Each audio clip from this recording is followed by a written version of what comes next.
በስመ አብ ወወልድ ወመንፈስ ቅዱስ አሐዱ አምላክ አሜን። የተወደዳችሁ የአሽማል ሚዲያ ቤተሰቦቻችን በያላችሁበት እንደምን አላችሁ?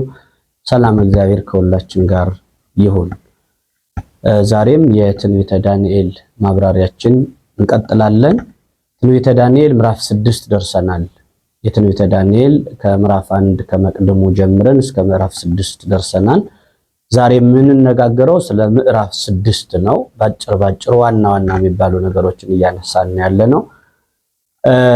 ትንቢተ ዳንኤል ምዕራፍ 6 ከመግባታችን በፊት የነበረው ማኔቴ ቄል ፋሬስ የሚለው እያንዳንዱ ፊደል የተተረጎመበት ምዕራፍ ነበረ። ከዚያ ላይ ምዕራፍ 5 ላይ ትንቢተ ዳንኤል ምዕራፍ 5 ላይ እንደሚታወቀው የብልጣሶር ታሪክ ነው የነበረው። በንዋያተ ቅድሳቱ ላይ ባደረገው መዳፈር እስከ ሞት ድረስ እንደደረሰ መቅሰፍት እንደመጣበት የተመለከትንበት ምዕራፍ ነበረ። ከዛ ምዕራፍ ላይ ትንቢተ ዳንኤል ምዕራፍ 5 መጨረሻው 30 ላይ ስናነብ ምንድነው የሚለን? በዚያ ሌሊት የከለዳውያን ንጉስ ብልጣሶር ተገደለ፣ ሜዶናዊውም ዳሪዮስ መንግስቱን ወሰደ፣ እድሜውም 62 ዓመት ነበረ ይላል። ሜዶናዊውም ዳሪዮስ መንግስቱን ወሰደ ነው የሚለው። ያ ተገደለ አለና መንግስቱን አስረከበ ማለት ነው። በዛች ቀን ተገደለ። ባደረገው ነውር በእግዚአብሔር ላይ በነበረው ድፍረት መንግስቱም ህይወቱም ተቆረጠች። ከዚህ በኋላ ሌላ ባለ ተስፋ ባለፈውም እንደገለጽ ነው ያን ድግስ በንዋያተ ቅድሳቱ እየበላ እየጠጣ ድግስ ያደርግ የነበረው በዙሪያው ጠላት ሰፍሮ እያለ በስንፍና ነበረን ያደረገው። ከዚህ በኋላ መንግስት ወደ ዳሪዮስ ወደ ሜዶናዊው ዳሪዮስ አለፈች ማለት ነው። ከዚህ በኋላ የሚቀጥለው ስለ ዳሪዮስ ቤተ መንግስት ነው። ሰፊ ነው የዳሪዮስ ቤተ መንግስት። እንግዲህ ምዕራፍ 6 ላይ ያለው የዳሪዮስን ቤተ መንግስት ከብልጣሶር ሞት በኋላ የተተካው የዳሪዮስ ቤተ መንግስት ምን እንደሚመስል ነው። የዳሪዮስ ቤተ መንግስት 120 መሳፍንትን ሹማምንትን ለቤተ መንግስቱ ሾመ ይላል። 120 መሳፍንትን ሾመ። ከ120ው መሳፍንት ደግሞ ዋና የሚባሉ የቅርብ መማክርት የሚባሉት 3 ዋና ደግሞ ከ120ው መረጠ። ከ3ቱ ዋና አማካሪዎቹ መካከልና የቅርብ ሰዎች መካከል አንዱ ዳንኤል ነብዩ ዳንኤል ነው። በነገራችን ላይ ማወቅ የሚገባን ከወዲሁ ይህ ምዕራፍ 6 በብዙ ነገር ከምዕራፍ 3 ጋራ ትንቢተ ዳንኤል ምዕራፍ 3 ላይ ካለው ጋራ በጣም ተቀራራቢ ነው። የንጉሱ ንግግር እንደ ናቡከደነጾር ሲሆን እነዛኞች 3 ደቂቅ ወደ እሳት ተጥለው ከእሳት ሲያድናቸው፣ በዚህኛው ምዕራፍ ደግሞ ወደ አናብስት ጉድጓድ ተጥሎ ከአናብስት ሲድንና ሌሎቹ ደግሞ የጣሏቸው ተጥለው እንደ ቶነ እሳት ውስጥ ወድቀው እንደተበሉት እንደ ባቢሎን ጠበብቶች የሚያሳይ ከምዕራፍ 3 ጋር ብዙ ግጥምጥሞሽ ያለው ታሪክ ነው ማለት ነው። ስለዚህ በዚህ መካከል ዳንኤል ከ3ቱ ደግሞ ዳንኤል ቅርብ ለንጉሱ በጣም የተወደደና ንግግሩ የሰመረ ሆነ። እንደሚታወቀው ዳሪዮስ በጣም ወደደው ይላል። 120 መሳፍንት አሉት። ከ120 መሳፍንቱ 3ቱ ተመረጡ። ከ3ቱ ግን ዳንኤል ወደፊት መጣ። ዳንኤልን ያስመረጠው በባዕድ ሀገር ስደተኛው ዳንኤል አምላኩ ጋራ ነው። ከአምላኩ ጋር ከመሆን በላይ ለነገስታቱም ቤት ታማኝና የሚመጣውን ስጋት ሁሉ በመፍታት ታዋቂ ነው፣ ችግር በመፍታት። ስለዚህ ንጉሱ ከሱ በፊት የነበረው የብልጣሶርን አሟሟት ተርጉሞ ተንትኖ ማኔቴ ቄል ፋሬስ የሚለውን አብራርቶ ነግሮት ሲሞት በታሪክ ስለሚያውቅ አሁን ከሁሉም ቀድሞ ወደ ዳንኤል ትኩረቱን ዳንኤል እንደሳበው ሲያውቁ መሳፍንቱ በዳንኤል ቀኑበት ይላል። ዳንኤል የሚቀናበት ሰው ነው። ስለዚህ መሳፍንቱ የቀኑበት ንጉሱ ለዳንኤል ከሚሰጠው ክብር የተነሳ ከዳንኤል ጸጋዎች የተነሳ ብዙ ጊዜ ጸጋዎች አብረው የሚያመጡት ፈተና አለ። ለዛ ስጦታ ከእግዚአብሔር የምንቀበላቸው ነገር ከስር ከጎን የሚያመጣው ሌላ በጣም ከባድ የሆነ ፈተና። ለይህን ሰው ማወቅ አንድ ነገር ሲሰጥ ተጓዳኝ የሚመጡ ጥቃቅን የሚመስሉ ችግሮች እንዳሉ ማወቅ ያስፈልጋልና በእርግጥም ሰው ሲገፋ ወደ እግዚአብሔር ነው የሚቀርብ እንዳልነው ሁሉ በዚህ መጽሐፍ ቅዱስ ውስጥ ጥናታችን ላይ ዳንኤልን የበለጠ ጠላቶቹ ይበረታሉ፣ የበለጠ ሃይማኖቱ እየተገለጠ የአምላኩንም ክብር እየገለጠ በባዕድ ሀገር የመጣበት ትልቅ እድል የተፈጠረበት አጋጣሚው ነው፣ በመከራ ውስጥ ማለት ነውና ሲቀኑበት በዳንኤል ሲቀኑ ለቅናት የለው ጽናት እንዲሉ ያደረጉት ምንድነው?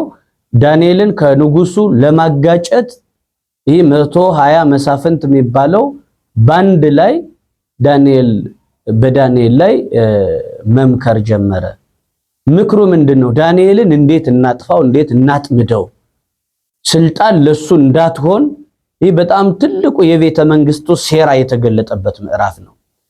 ዛሬም ድረስ ያለው የቤተ መንግስት የስልጣን ሽኩቻ፣ የቤተ መንግስቱ ሴራ የሚባለው አንዱ በአንዱ ላይ ስልጣንን ምክንያት አድርጎ ስልጣን እንደ ጣዖት ነው አንዱ አንዱን ህይወቱን እስኪቀጥፈው ድረስ በነገር እየተጠላለፉ በሚያደርጉት እንቅስቃሴ እንደሚታየው የባቢሎን ቤተ መንግስት አሁንም ድረስ ያለውን ቤተ መንግስት የሚገልጽ ነው። የቤተ መንግስቱን ስርዓት ሴረኞችን ይገልጣል። ሁልጊዜም እንዲህ እንደሆነ ያሳያልና ምንድነው የሚለው ነብዩ ዳንኤልን እንዴት እናጥምደው፣ እንዴት ከንጉስ ጋር እናጋጨው፣ አይደለም ወደ ሌላ ስልጣን ለመሄድ ባለበትም እንዳይቀጥል ጭራሽ ከሶስቱም ከ120 ከሚባለው አማካሪዎች እና የቤተ መንግስቱ ሰዎች ስልጣን እንዲወገድ ዳንኤል ያልተደከመ ድካም የለም። እንቅልፍ አጣው ከብዙ ነገር ተከልክለው ማታም ቀንም በዳንኤል ላይ እንዴት እንደሚያጠምዱት ስበብ ይፈልጉበት ነበር። በጣም የሚገርመው በደልና ስበብ ይፈልጉበት ነበር። በደልና ስበብ አልተገኘበትም ይላል። በደል ማግኘት ቀላል ነው፣ ስበብ ማግኘት ግን በጣም ቀላል ነው ማለት ከባድ ነው ማለት ስበብ አሁን ሰዎቹ ስበብ ቢፈለግባቸው የሆነ አመክንዮ መስጠት ስለሆነ ቀላል ሊሆን ይችላል። በደል የሚባለው ግን ይህን ሰርቷን ብሎ ከማቅረብ አንፃር የሚለይ ነውና ሰበብና በደል ይፈልጉበት ነበረ። ፈልገው እንከን አጡበት። የሚጣላበት መንገድ ሲያጡ ምን አሉ? ዳንኤልን ከህጉ በቀር ከአምላኩ ህግ በቀር ዳንኤልን ምናጠምድበት የዳንኤል ጥፋት የለበትም ተውና። የአምላኩ ህግ ማለት ምንድነው? በእግዚአብሔር ላይ ያለው መደራደር ስልጣኑ ጥንቅር ብሎ ይቀራል እንጂ ለእግዚአብሔር ግን የሚሰጠው ነገር ምንም ማይደራደርበት ነው። እምቢ በማለት ይታወቃል። በሃይማኖቱ ከመጡበት፣ በሀገሩ ከመጡበት፣ በሞራሉ ከመጡ፣ በእግዚአብሔር ላይ ከመጡበት ግን እምቢ ይላል ዳንኤል። በቀጥታ ቤተ መንግስት ውስጥ በንጉሱ ፊት እምቢ ማለት የሚችል ነው። አድርባይ አይደለም ዳንኤልና እንግዲያውስ እንዲህ እናደርጋሉ ከአምላኩ ህግ በቀር። ዳንኤል ሁል ጊዜ ጸሎት ይጸልያል። ጸሎት ወደ ንጉሱ እንዲህ እንበል እስከ 3 ቀን ድረስ ስማነ ዳሪዮስ ስማነ ዳሪዮስ ሆይ ስማን ዳሪዮስ ሆይ ስማን ሚል ጸሎት ብቻ ወደ ንጉሱ ይቅረብ እንጂ ወደ ጣዖታቱም ወደ ማንም ሰው ከዳሪዮስ ውጪ ወደ ማንም ጸሎት እንዳያቀርብ ብለን አዋጅ እናውጅ፣ ለ3 ቀን አዋጅ ይውጣ ብለው መከሩ። ለምንድነው ይሄንን አዋጅ ያወጡት? ዳንኤል ሁል ጊዜም በአምላኩ እንደማይደራደር በሃይማኖቱ እንደማይደራደር ስለሚገባቸው አሁን የዳንኤል ማጣ የተገኘው ወደ ጣዖታቱም ወደ ሰውም ወደ ዘንዶ ወደ ተለያየ ነገር ሰው አምልኮቱን እንዳያቀርብ ወደ ንጉሱ ብቻ ዳሪዮስ ወደሚባለው ንጉስ አንተ ስማን እያለ ወደ ዳሪዮስ ለ3 ቀን ያድርስ ብለው አዋጅ። በዚህ ሁሉን ታውቃለህ። ልክ የምዕራፍ 3 ላይ ያልነው ቁመቱ 60 ክንድ የሚባለው ምስል የወርቁ ምስል በቆመበት ቦታ ላይ ለዚህ ምስል ያልሰገደ እንደተባለው ለንጉሱ ጸሎት ያላቀረበ በዚች 3 ቀን ውስጥ ወደ ሌላ ያቀረበ ምን ይደረግ ሚል አዋጅ አወጡ። ካናብስት ጉድጓድ ይጣል ተባለ። እንግዲህ ዳንኤልም አብሮ ከምክሩ ውስጥ ነበረ። ይሄ ምክር ዳንኤል ባለበት ንጉስ ተጠርቶ መጀመሪያ እነሱ መከሩ። ከዛ በኋላ ዳንኤልም ባለበት ንጉስም ባለበት በፋርስና በሜዶን የጸና ማይገለበጥ ማይሻር ማይተም ታትሞ በፋርስና በሜዶን ህግ የተሰራ ስርዓት ምን ተባለ? እንዳይለወጥ ይሄ ትእዛዝ አንድ ሰው እስከ 3 ቀን ወደ ጣዖትም ወደ ማንም እንዳያቀርብ ጸሎት ወደ ንጉሱ ብቻ ይሁን። ከዛ በኋላ ግን ለዳንኤል ይህ ሁሉ ነገር ተገለጠ። ንጉሱም ሰማ፣ ዳንኤልም ሰምቶ አብሮ ተስማምቶ ወጦ የተስማማ መስሎ ወጦ ሄደ። ነገር ግን ወጦ ከሄደ በኋላ የመሳፍንቱ የመማክርቱ ስራ እያንዳንዱ የሆነው ምንድነው? ዳንኤልን መከታተል ነው። አሁን ዳንኤል በዚች 3 ቀን ውስጥ ጸሎት ያቆማል፣ ወደ እግዚአብሔር ወደ አምላኩ አይጸልይም፣ ይጸልያል የሚል ክትትል ሲያደርጉ ዳንኤል ደግሞ የጸሎታቱን ጊዜ 7ቱን የጸሎታት ጊዜያት አሉ እንደሚታወቀው ከነዚህ አንዱን የጸሎት ጊዜ ጠብቆ በሚጸልይበት ጊዜ እየተከታተሉ ያዙት ዳንኤልን። ሌላ ስራ አይሰሩም፣ ሌላውን አይከታተሉም። ህጉም ይወጣ ለዳንኤል ነው። አንድን ሰው ታሳቢ አድርገው የሚወጡ ህጎች አሉ። በቃ በቤተ መንግስቱ ምክር ያልቅና በባለስልጣኑ በሚመለከታቸው የሆኑ ነገሮች ያልቁና ለሳምፕል የሚቀርብ ነገር አለ። ከዛ ውጭ ምንም ይሄ የቤተ መንግስት አሰራር እየተለወጠ አይደለም። ዛሬም ያለውን ቤተ መንግስት የሚያሳዩ እንደ ዳንኤል ያሉት ለሞት እስር ቤት እንዲኖሩ የሚያደርግ በጣም ነውረኛውን የባቢሎንን ቤተ መንግስት የሚገልጽ የዛሬው ቤተ መንግስትም ከዛ የተለየ እንዳልሆነ መነጽር ወይንም መስታወቱ ነው የሚያሳይ ነው ቁልጭ አድርጎ ማለት ነውና ዳንኤል 3 ሰዓት ሲሆን ያን ህግ ጥሶ እያወቀ ተፈራርሞ ወጦ እያወቀ እንዴት ሆኖ ከእግዚአብሔር ጋርማ መለያየት አይቻልም ብሎ ወጊዜ 3 ሰዓት ጸለየ። አርሃው መሳከው ቤቱ አንጻረ ኢየሩሳሌም ወደ ኢየሩሳሌም አፍዛዣ አቅጣጫ የቤቱን መስኮት ከፈተው። ወደ ኢየሩሳሌም ፊቱን ዙሮ ነው የሚለው ባቢሎን ላይ ሆኖ ወደ ኢየሩሳሌም ፊቱን ዙሮ መጸለይ ጀመረ 3 ሰዓት ላይ። በዚህ ጊዜ የንጉሱን ትእዛዝ አዋጅ አፈርሶ ሲጸልይ አገኘ ነው ብለው ለንጉሱ ተናገሩ። አዋጁ ምንድነው? ይህንን ያደረገ ሰው ወደ አንበሳ ጉድጓድ ይጣል ሚል ነውና ንጉሱን ነገሩት። ንጉስ ግን ሙሉ በጣም የሚገርመው ዳሪዮስ ዳንኤልን በጣም ይወደው ስለነበረ ለማትረፍ ከመሳፍንቱ ጋር ሙሉ ድፍን 1 ቀን ተከራከረ ይላል። ሽንጡን ገትሮ ዳንኤልን የሚያድንበትን መልኩን የሚያድንበትን ጉዳይ የፈለገ በብዙ መንገድ ዳንኤልን ለማትረፍ ከጉድጓዱ እንዳይወድቅ ለማድረግ የዳሪዮስ መልካምነት የመሳፍንቱ ጠማማነት ምቀኝነትና ቅናት የታየበት ምዕራፍ ነውና ዳንኤልን ያ እግዚአብሔርን የሚያመልክ ንጉስ አይደለም፣ ግን ዳንኤልን ወዶታል። ዳንኤልን ለማትረፍ ሙሉ ቀን ተከራከረ። ነገር ግን እነሱ የንጉስ ቃል እንዴት ይሻራል በሚል አስቸገሩት። አገር ቢያብር ለንጉስ ያስቸግር እንዲሉ በጣም ሲቸገር እንደማያተርፈው ሲያውቅ እያዘነ እየጸለየ የምታመልከው አምላክህ ሁልጊዜም በጸሎት የምትጠይቀው አምላክህ ካናብስቱ አፍ ያድንህ ብሎ ንጉሱ ምንም ማያምነው በእግዚአብሔር ማያምነው ንጉስ ዳንኤልን ወርውሮ ወደ ጉድጓድ ወደ አናብስት ተጣለ። ዳንኤል በዚህ ምክንያት ማለት ነው። በጣም የሚገርመው ደግሞ አንበሶቹ እንዲራቡ ምግብ ይሰጣቸው የነበረውን አንበሶች ምግባቸውን በመከልከል ርቧቸው በረሃብ ተጎድተው ቆይተው ዳንኤልን ሲያገኙት ስብርብር አድርገው ቅርጥፍ አድርገው እንዲጨርሱት ዳንኤልን የተራቡ አንበሶች ካሉበት ብዙ አናብስት ካሉበት ጉድጓድ ውስጥ ዳንኤል ተጣለ። ዳሪዮስ ግን በራሱ ሁልጊዜ የምትጸልየውና የምታምነው አምላክህ ያድንህ ብሎ ወደ ጉድጓዱ ከጣለው በኋላ በጣም የሚገርመው በዚህ ምዕራፍ ውስጥ ንጉሱ ዳሪዮስ ዳንኤል ወደ አናብስት ጉድጓድ ከወደቀበት ጊዜ ጀምሮ የዳንኤልን መጨረሻ በአናብስት ተበልቷን እግዚአብሔር አድኖታን የሚለውን እስኪያውቅ ድረስ ምግብ አልቀመሰም ይላል። ወደ ቤቱ ሄደ። ምግብ አልበላም አልጠጣም ብሎ ከምግብ ተከልክሎ ሙሉ ሌሊቱን ሳይበላ አደረ። መጀመሪያ ሙሉ ድፍን ቀን ዳንኤልን ለማዳን በብዙ መንገድ ተከራከረ። ወደ ጉድጓዱ ሲወድቅ ምታመልከው አምላክ ያድንህ ብሎ ጣለው።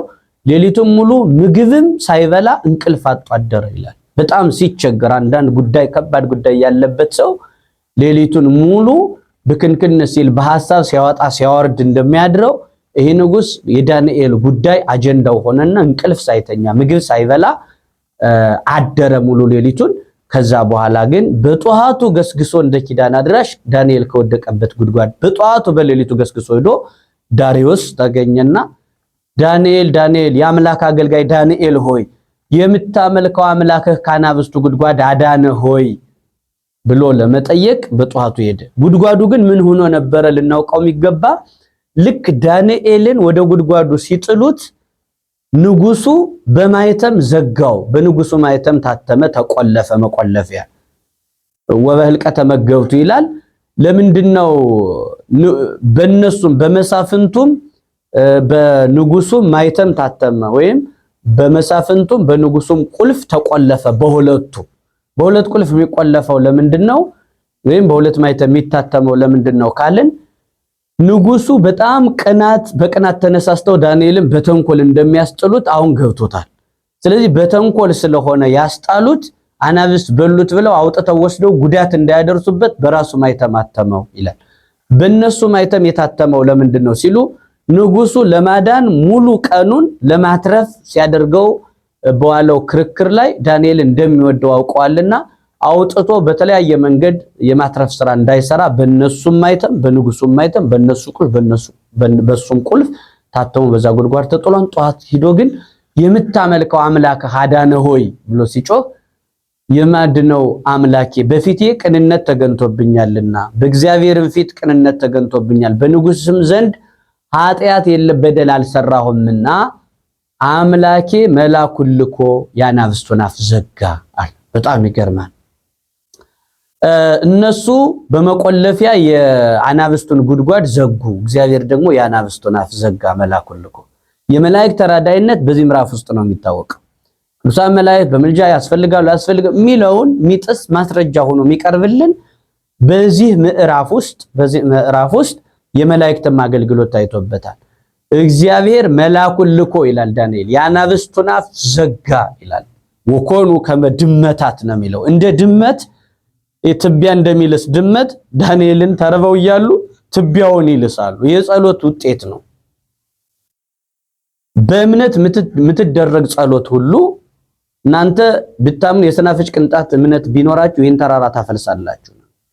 የነገረ ሰሪዎችን የቤተ መንግስቱን ሴራ የጣሰ ጸሎት ነው ያደረገው። ስለዚህ ያናብስቱ አፍ ተዘጋ። የነዚያም የመማክርቱ ሐሳብ ዝግ እስኪሆን ድረስ የዳንኤል አምላክ መልአኩን ልኮ ያናብስቱን አፍ ዘጋ። እንደ ድመት ትቢያውን እየላሱ እንደ አቡነ ገብረ መንፈስ ቅዱስ ነብዩ ዳንኤልንም እህት ወንድም ቤተሰብ ሆነው አቀባበል አድርገው ትቢያውን እያራገፉ አናብስት እንደ መልካም ጓደኛ ተንከባከቡት ጉድጓድ ውስጥ። የትኛውም ቦታ ላይ እግዚአብሔር ካለ ሁሉም ቦታ መልካም ነውና ዳንኤል በዚህ መልኩ በአናብስቱ ታጅቦ በዚህ ጉድጓድ ውስጥ ክብሩ የዳንኤል ክብር ተገለጠ፣ የእምነቱ ክብር ተገለጠ፣ የእግዚአብሔር ሥራ ተገለጠ፣ የመላእክት አገልግሎት ተገለጠ፣ የክፉዎቹም ክፋት ተገለጠ። ከዚህ በኋላ ዳንኤል ውጣ አለው። ውጣ የምታመልከው አምላክ አድኗልና በፍቅር ውጣ አለው። ዳንኤልም ከጉድጓዱ በሰላም ወጣ ይላል። ከጉድጓዱ በሰላም ወጣ። በዚህ ጊዜ መውጣትን ሲያዩ እነዚያ ክፉ ሰዎች በመታቱ ነው አሉ። ምዕራፍ 3 ላይ እንደነበረው በጥበቡ ነው ሲሉ ከናንተ በላይ ምን ጠቢባን አለ ብለው ከልጆቻቸውም ከሚስቶቻቸውም ጋር ዳንኤልን የጣሉትን የመከሩትን የቤተ መንግስቱ መማክርት መጨረሻ ላይ ወደ ጉድጓድ ተጣሉ ይላል። በጣም ንገርማው እሱ ነው። የወረወርኩት አንካሴ ተመልሶ ለራስ እያልን የመጣን በዚህ ምዕራፍ ውስጥ ይሄ ነው። ድንጋይ ቢያጎኑት ተመልሶ ካናት ራሳቸው የወረወሩት ድንጋይ። አዎ አባባልም ምን ይባላል? ሰውን ለመግደል ለማጥፋት ስትሄድ ለሰው ጉድጓድ ስትቆፍር ወይንም ለራስም አንድ ጉድጓድ ቆፍር ይባላል። ምክንያቱም ሰው ሲያጠፉ መልሶ መጥፋት ስላለ ማለት ነውና በጣም በሚያሳዝን ሁኔታ ዳንኤልን አልበሉትም። አናብስቱን መልአኩ ዘግቷቸዋል አንደበታቸውን። ሲወጣ ዳንኤል እነዛኞችን ጠላቶችን ሲጥሏቸው ግን ገና ሳይደርሱ መንገድ ላይ እየቀለቡ ጨረሷቸው፣ በልተው ሁሉን ጨረሷቸው ይላል። ከዚህ በኋላ ልክ ምዕራፍ 3 ላይ እንደተገለጠው የዳንኤል አምላክ የከበረ ነው፣ መንግስቱ የዘላለም መንግስት ነው፣ አያልፍም፣ ከዳንኤል አምላክ ውጭ ሌላ አምላክ የለም ብሎ ንጉሱ ዳሪዮስ እንደ ናቡከደነጾር አዋጁን ገልብጦ የዳንኤልን ሃይማኖት የዳንኤልን አምላክ ገልጦ አዋጅ አውጥቶ እስኪናገር ድረስ ይህ ሁሉ ነገር ተገለጠ። ወደ ምስጢር ከወሰድነው ዳንኤል ያቺ ጉድጓድ የሲኦል ምሳሌ ናት። ዳንኤል የወደቀባት ጉድጓድ በሲኦል ያሉ አጥፊ ነገሮች ከእሳቱ ጀምሮ ያሉ አጥፊ ነገሮች ደግሞ በአናብስቱ ይመሰላሉ። ዳንኤል የጻድቃነ ብሊት ምሳሌ ነው። አሁን እዛው ትንቢተ ዳንኤል ምዕራፍ 3ን ስንተረጉም ምን ብለናል? ሰለስቱ ደቂቅ የወደቁበት ጉድጓድ የሲኦል ምሳሌ ነው። ሰለስቱ ደቂቅ ደግሞ የብሉይ ኪዳን ዘመን የነበረው ያው ባለፈውም ስላብራራ ነው። ምንድነው ገነት ተዘግታ ስለነበረ መልካም የሚሰሩትም ወደ ሲኦል ይወርዱ ነበር። እና መልካም እየሰሩ ወደ ሲኦል ከወረዱ ክፉም ሰርተው ወደ ሲኦል ከወረዱ ምንድነው ልዩነቱ? ምንድነው መልካም የመስራት ከተባለ ሲኦል መኖሪያቸው ገነት ስለዘጋች ሲኦል ቢሆኑም በሲኦል ሆኖ እግዚአብሔር በሲኦል ያሉትን ግን ከመከራው ከሲኦል መከራና ጨለማ ሰውሯቸዋል። በዛ በቦታው ሆነው የእግዚአብሔር ቸርነቱ ታላቅነቱ የሚታወቀው በዚህ ነው። በአንድ ቦታ ያሉትን ጻድቃን ደጋግ ስራ የሰሩትን ሲኦል ቢወርዱም ነገር ግን ከመከራው ደብቋቸዋል፣ ጋርዷቸዋል። ይሄ ደግሞ እንዲህ ሲባል ሰው ይቸግረዋል። ምን ይላል ሰው? እንዴት ሆኖ ሲኦል ውስጥ ነው ከእሳት ውስጥ ነው ሰው እንዴት አይቃጠልም? ሲኦል ከገባ እንዴት አይቃጠልም ይባል እንዳይባል በእውኑ በመጽሐፍ ቅዱስ 3 ደቂቅ ከእሳት ጉድጓድ ተጥለው ነጠላቸው እንኳን እሳት ሳይቀነብርበት አልወጡምን? ዳንኤል ከአናብስት ጉድጓድ ውስጥ ተጥሎ አናብስት ሳይሰብሩት አልወጣም። ዳንኤል ከጉድጓዱ ከወጣ ሳይሰበር 3 ደቂቅ ከእሳት ውስጥ ከወጡ ሲኦልም ቢወርዱ በሲኦል ውስጥ ከእሳቱ ከመከራው ከፈተናው እግዚአብሔር ቢያድናቸው አይቻለውም ትላላችሁን ብሎ ግብረ መልስ ለመስጠት ነው። ስለዚህ ዳንኤል በአናብስቱ መሃል ሆኖ ያልተሰበረው ዳንኤል በሲኦል ውስጥ ሆነው መከራው ሐሩሩ ጨለማው ያላገኛቸው የነዛ ምሳሌ እንደሆኑ ይናገራል ማለት ነው፣ ያስረዳል ማለት ነው። ዳንኤል የጻድቃነ ብሊት። ነገር ግን ዳንኤልን የጣሉት ሰዎች ደግሞ ተቃጥለዋል። ከዛች ከአንዲት ጉድጓድ የተቃጠሉም አሉ የዳኑም አሉ። ኃጢአተኞች በሲኦል ይቃጠላሉ፣ ጻድቃን ደግሞ አይቃጠሉ። እነዛ እዛች ጉድጓድ ውስጥ ነው የተበሉት። ልክ ክፉዎችን የሲኦል መከራ እንደሚያገኛቸው ማስረጃ ነው ማለት ነው። የኃጥአነ ብሊት ይባላሉ። ኃጥአነ ብሊት ማለት የብሉይ ኪዳን ኃጥአን ወይም ክፉዎቹ እና ጻድቃነ ብሊት የብሉይ ኪዳን ደጋግ ሰዎች እንደና አብርሃም ደጋጎቹ ማለት ነውና የሚወርዱት ሁሉም ሲኦል ነው፣ ግን የሲኦል መከራ አያገኛቸውም። ክፉዎችን ግን ያገኛቸዋል። ጉድጓዱ አንድ ሲኦል ነው የሚለውን እንመለከታለን። በዚህ ምዕራፍ እነዚህን መሰል ነገሮች የሚያሳየን ነው። የቤተ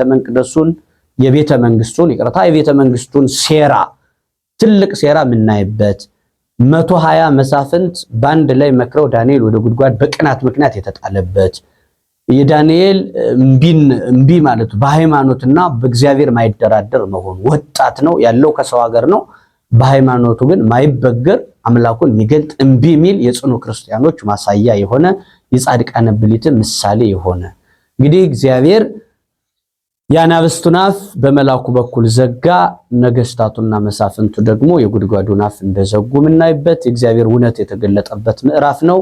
እንግዲህ ክፉ ነገር ለራስ እንደሆነች ሴራ ቅናት የሚባለው መጨረሻው ራስን እንደሚያጠፋ ያየንበት ምዕራፍ ነው። ሁላችንም ከዚህ የሚገባውን እንደየደውያችን ሊፈውሰን የሚችለውን ጉዳይ መውሰድ እንድንችል አምላከ ዳንኤል በቸርነቱ እግዚአብሔር ይርዳን። አሁንም ሀገራችንም የእያንዳንዳችንም ህይወት እንደ ዳንኤል ሰባሪ በሆኑ አንበሶች መካከል የወደቀው ማንነታችን በአደጋዎች የተከበበ ቢመስልም ከዛ መዓት ለመዳን ጸሎት ትልቁ መሳሪያ ከእግዚአብሔር ጋር ያለን የሃይማኖታዊ ግንኙነታችን እንደ ዳንኤል የከፋ ነገር እንኳን ቢገጥመን በሃይማኖት ግን የጸና ሰው መጨረሻው መልካም መሆኑን ያየንበት ምዕራፍ ነው። ከዚህ ለኛም የሆነውን ትምህርት መውሰድ እንድንችል እያሳሰብኩ የትንቢተ ዳንኤል ምዕራፍ 6 የጥናታችን ከዚህ ላይ ማብራሪያችን ከዚህ ላይ እናቆማለን። የሰማነውን በልቡናችን ያሳድርልን።